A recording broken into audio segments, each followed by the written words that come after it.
Genesis chapter 23. And Sarah was 107 and 20 years old, and these are the years of the life of Sarah, which means she was about 90 when her son was born, so this boy is now 37. That bee is definitely going to have to go to heaven. And mom died, 127. And Sarah died in Kirjath Arba, the same as Hebron. There's Kirjath Arba is mentioned a couple times, and so is Hebron in the Bible. So he's back up here in Hebron, where he started off before he had to get away from his nephew Lot. Hebron is up here. Let's see, Hebron, he's been living down in Beersheba.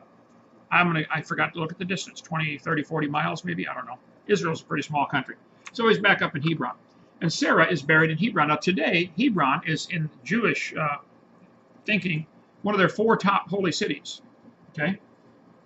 Abram purchased land from Ephron, the Hittite. For years, the scoffers said there never was a Hittite civilization. It didn't exist. The Bible's a lie. Back in the early 1900s, they were saying that. Then the archaeologists discovered everything about the Hittites, and they were all over the place.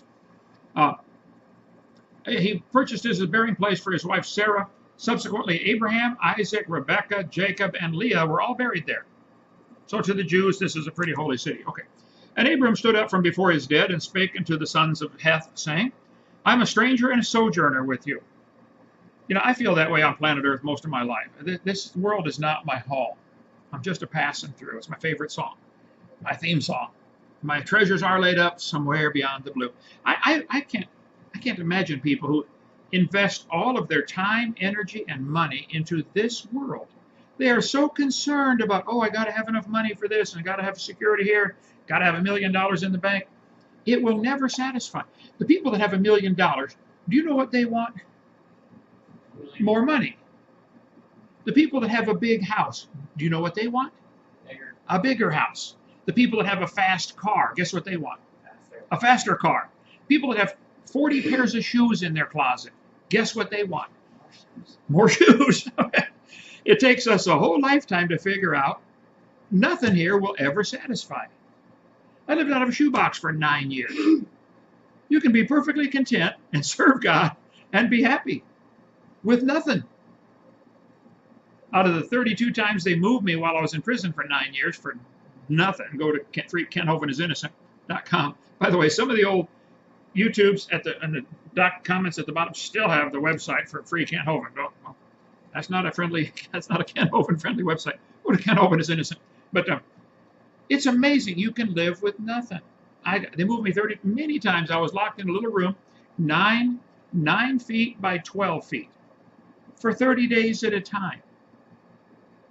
You can learn to be content and just say, God, I'm your child. This is your problem. And now we got, what, 140 some acres here? Praise God. We got 130 on this side of 130 on this side of Pearl Lane, plus some on the other side, which we don't even use. Okay, haven't even been over there yet. We still got plenty to do here. Anyway, I'm a stranger and a sojourner with you. Give me a possession of a burying place. I need a place to bury my wife. She died. Would you give me some place to bury my wife? I'm a visitor here, that I may bury my dead out of my sight. And the children of Heth answered Abram, saying unto him, Hear us, my Lord, thou art a mighty prince among us. In the choice of our sepulchres bury thy dead. None of us shall withhold from thee his sepulchre, but that thou mayest bury thy dead. And Abram stood up and bowed himself to the people of the land, even to the children of Heth. And he communed with them, saying, If it be your mind that I should bury my dead out of my sight, hear me, and entreat for me to Ephron, the son of Zohar. In other words, I already picked the spot I'd like to buy, that he may give me the cave of Machpelah, which is mentioned many times later in the Bible, which he hath, which is in the end of his field. For as much as money as it is worth, he shall give it me, for a possession of a burying place among you.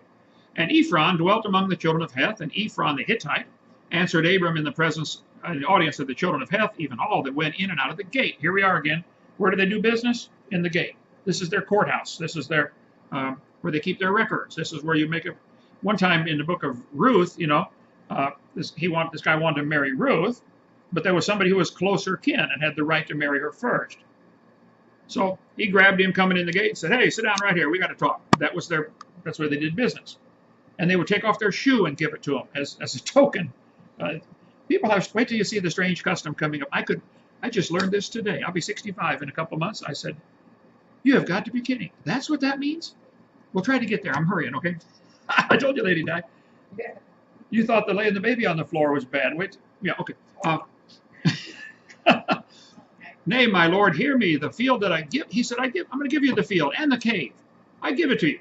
In the presence of the sons of my people give I it thee, bury thy dead. And Abram bowed himself before the people of the land, and he spake unto Ephron in the audience of the people.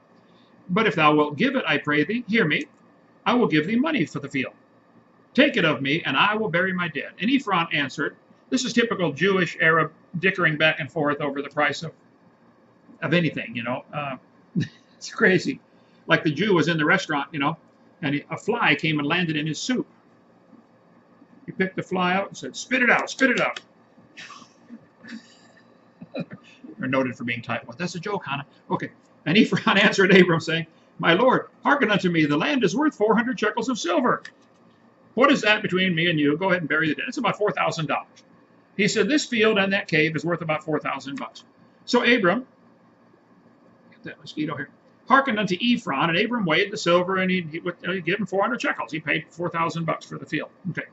And the field was made sure, and the cave, what was in there, and all the trees. It's crazy, the way they do business over there. If you buy a field, you got to also make sure it includes, you know, the trees, the rocks, the sunlight, the wind. They're Jewish, okay? There's a reason for that. And unto Abram for a possession in the presence of the children of Heth, before all that went in and out at the gate. After this, Abram buried Sarah his wife in the cave of Machpelah, the same as in the land of Canaan. The field and the cave that's therein were made sure unto Abram for a possession of a burying place to Heth.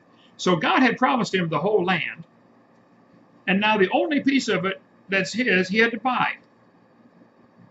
Long, interesting story there some other day.